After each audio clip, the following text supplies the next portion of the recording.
बाबू बंधु ନାଇଁ ମୁଁ କିଛି ଶୁଣିବିନି। ସେମାନେ କ'ଣ ଭାବିଛନ୍ତି କି ମତେ? ମୁଁ ଯଦି ଚାହିଁବି ସେମାନଙ୍କର ଘର ଦ୍ୱାର ସବୁ ଚାଳିଦେବି। ଆପଣ ଶାନ୍ତ କରନ୍ତୁ। ଆପଣଙ୍କର ହାଇ ବିପି ଅଛି।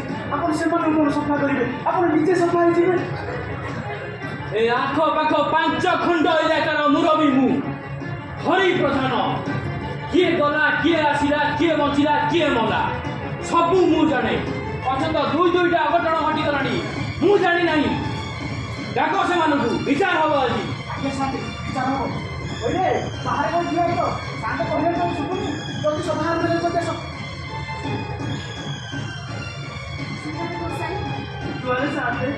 ମାଧିଆ ଆଜ୍ଞା ଶାନ୍ତି ଦିନେ ନୁହେଁ 2 ଦିନ ନୁହେଁ 3 ଦିନ ନୁହେଁ 4 ଦିନ ହେଲାଣି ଗୋଟେ ଜାତି ଗୋତ୍ରହୀନ ପିଲାଟାକୁ ଆଣି ତୁ ଘରେ ରଖିଛୁ। କ'ଣ ସବୁ ଅଘଟଣ ଘଟିଗଲାଣି ଜାଣିପାରୁଛୁ ତ? ଅଘଟଣ କ'ଣ ଅଘଟଣ ଘଟି ନାହିଁ କହୁନାହାନ୍ତି ସାବେ। 4 ଦିନ ତଳେ ରାମଦାସଙ୍କ 4ଟି ବଳଦ ମରିଗଲେ। ଆଜି ସକାଳେ ବା ରାମଦାସ ଭାଇ ମତେ ମୋ କଥା କ'ଣ ବା କହିବି ସାବେ।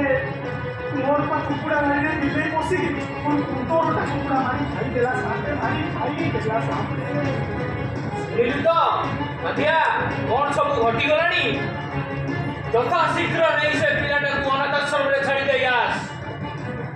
ନାଇଁ ସାବେ ଏଇ ଦିନ କେତେ ଭିତରେ ସେ ମୋ ରକ୍ତ ହେଇଗଲାଣି। ମୁଁ ଆଉ ତାକୁ ଛାଡ଼ି ବଞ୍ଚି ପାରିବିନି ସାବେ। ନା ସାବେ ମୁଁ ତାକୁ ଆଉ ଛାଡ଼ି ବଞ୍ଚି ପାରିବିନି। ମାଳତୀ ତୁ ଯାହାକୁ ସ୍ନେହ ଯତ୍ନରେ ଆଣି ଘରେ ରଖିଲୁ ନାତୁଣୀ କରି ସେ ଜନ୍ମ ହେଉ ହଉ ତ ବୋଉକୁ ଖାଇଲା। ଗାଁରେ ପହଞ୍ଚୁ ପହଞ୍ଚୁ ରଘୁଆର ଘର ଚଳିଗଲା। ଆଗକୁ କେତେ ଯେ କ'ଣ ଅସୁବିଧା ହବ ଜାଣିପାରୁଛୁ ତ? ନାଇଁ ଗୋସାଇ ସେମିତି କୁହନ୍ତୁ। ସେ ଛୁଆଟା କିଛି ଦୋଷ ନାହିଁ। ଦୋଷ ତ ଆମ ଭାଗ୍ୟ। ସେ ଅଲକ୍ଷଣୀ ନୁହେଁ। ସେ ଅଲଣା ନୁହେଁ। ମୁଁ ଜାଣିଛି ଦିନେ ସେ ବହୁତ ବଡ଼ ମଣିଷ ଆମ ଗାଁର ନାଁ ରଖିବ ଗୋସାଇ।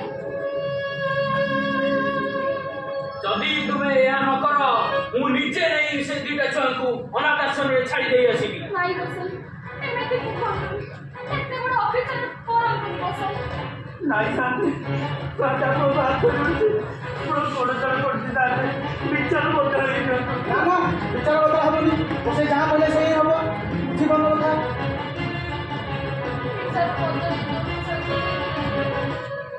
ବିଚାର ବଦଳାଇ ଯିବ କିନ୍ତୁ ଗୋଟାଏ ସର୍ତ୍ତରେ।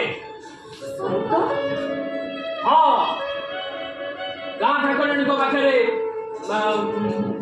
ଷୋଡ଼ଶ ଉପଚାର ମୋର୍ଜନା ହବ।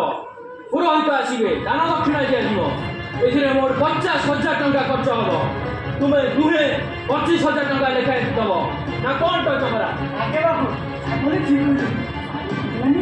ସାପକୁ ଶାସିକି ଆଉ ଲାଭି ନାହିଁ। କିନ୍ତୁ ଗୋସାଇ ଏତେ ଗୁଡ଼େ ଟଙ୍କା ମୁଁ ଆଣିବି କୋଉଠୁ? ସାନ୍ତେ ମୋ ଦୋଷ ତ ଆପଣ ଜାଣିଛନ୍ତି। ମୁଁ ଏତେ ଗୁଡ଼ିଏ ଟଙ୍କା ଆଣିବି କୋଉଠୁ ସାନ୍ତେ? ଏଇଆ କଣ ଦେଇପାରିବନି କ'ଣ?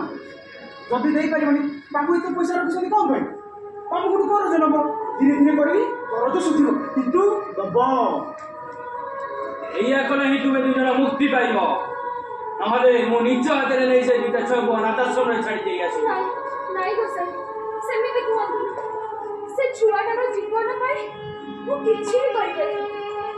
ମୁଁ ରାଜି ଅଛି ଗୋସାଇ। ଆଜ୍ଞା ସାନ୍ତେ ମୁଁ ବି ରାଜି ଅଛି।